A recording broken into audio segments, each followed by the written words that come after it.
അദ്ദേഹത്തിൻ്റെ പ്രവർത്തനങ്ങൾ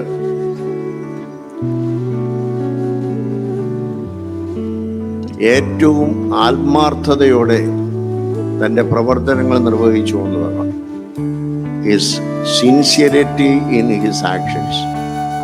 പ്രവർത്തനങ്ങളിൽ ഒരിക്കലും വെള്ളം ചേർക്കുന്നില്ല. ഒരിക്കലും ഒരു കാലത്തും തൻ്റെ ക്ഷീണമോ പ്രയാസമോ ഒന്നും കണക്കാക്കാറില്ല. ആര് തന്നെ ബഹുമാനിക്കുന്നു അല്ലെങ്കിൽ അനാദരിക്കുന്നു എന്ന് നോക്കാറില്ല. എവിടെയെല്ലാം തനിക്ക് അനുകൂല സാഹചര്യം വരുന്നു, പ്രതികൂല സാഹചര്യം വരുന്നു എന്നുള്ളത് കണക്കാക്കാറില്ല. എന്ത് തനിക്ക് ലഭിക്കുമെന്നുള്ളതിനെ കുറിച്ച് ചിന്തിക്കാറില്ല. എന്ത് സമൂഹത്തിന് കൊടുക്കാൻ സാധിക്കുമെന്നുള്ള ആത്മാർത്ഥമായ ഒരു പ്രവർത്തന ശൈലി. ആ പ്രവർത്തന ശൈലിയാണ് ഈ മിഷന്റെ അടിസ്ഥാനം. He was sincere out and out.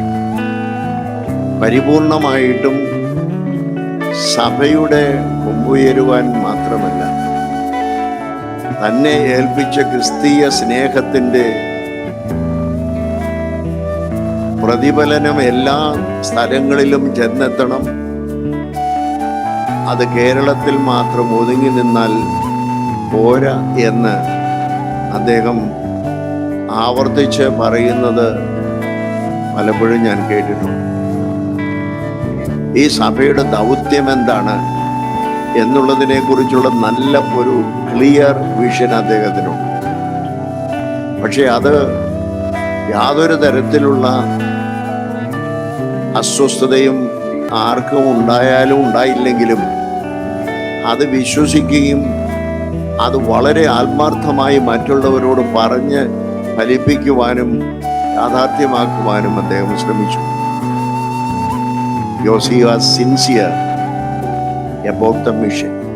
എന്താണ് ചെയ്യേണ്ടതെന്നുള്ളതായ ആ കാര്യം അറിയാമെന്നും മാത്രമല്ല, അതിന് ഏറ്റവും ആത്മാർത്ഥമായി പ്രവർത്തിക്കാൻ അദ്ദേഹം തയ്യാറായി. അദ്ദേഹത്തിൻ്റെ ആ സിൻസിയർ ആയിരിക്കുന്ന ആത്മാർത്ഥമായ പ്രവർത്തനത്തിൻ്റെ ഫലമാണ് ഇന്ന് ഈ 51 വർഷമായി ആഘോഷിക്കുന്ന മിഷന്റെ പ്രധാനപ്പെട്ടതായ